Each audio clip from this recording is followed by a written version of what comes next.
Hey y'all, welcome to my kitchen. Thanks for hanging out with me. If this is your first time on the Dinner Tonight page, I just want to say welcome, and I hope you'll take some time to go through our content. We have some really great information from tips and tricks, how-tos, and culinary techniques dealing with different ingredients, and of course a whole host of really awesome recipes while you're cooking at home. So I encourage you to look through our Facebook page and head over to our website and just enjoy some of the things we have put together for you there. So today I wanted to make this video and talk about food safety. Right now our health and our safety is at the forefront of our minds, and it should be in our kitchen as well. So something you'll notice if you've been able to venture out to the grocery stores is that produce is still for the most part pretty well stocked, which is great news for us because we have fresh ingredients readily available for our snacks or dinners or any other meals that we're eating at home right now. But it does pose a little bit of a food safety concern that can easily be taken care of, and we're going to talk about the importance of taking care of our produce in today's video. So usually when I ask people if they wash their produce, I get the response of, well, I know you should, but... or they say not really that often.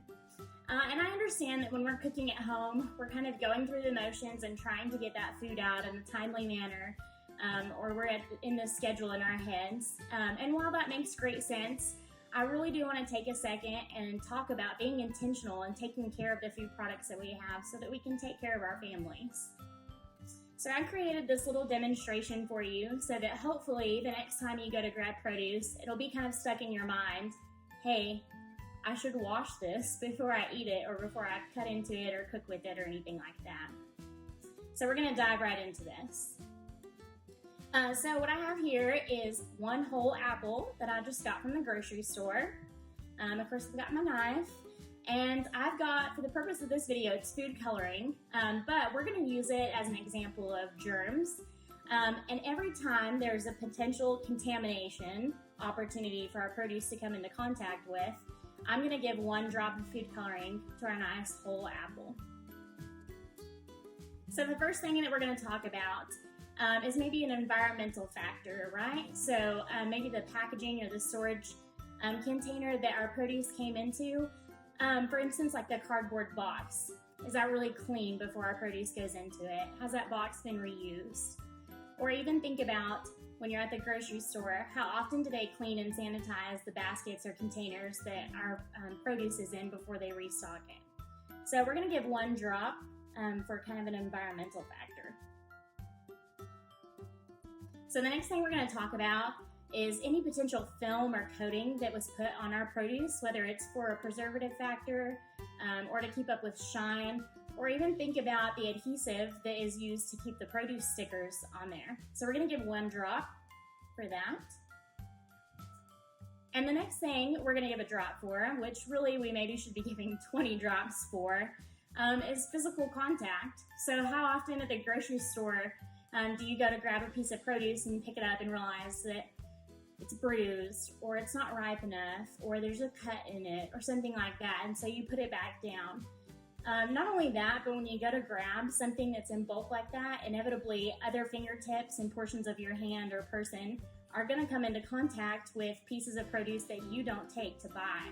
And that happens all the time, more than just once.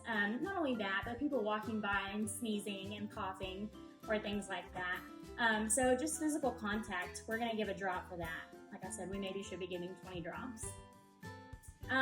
And we're going to give one more drop in this video, and it's for you. So at home as consumers, how often do we clean our own produce containers? How often are we sanitizing our countertops that we're fixing to make our meals on or prep our food? And how often do we wash our hands before we just grab an apple and bite into it? So we're going to give one drop for us, the consumer, at home. And that's all we're going to do for the purpose of today's video. So just 4 opportunities for contamination that took place on this piece of produce for us as an apple.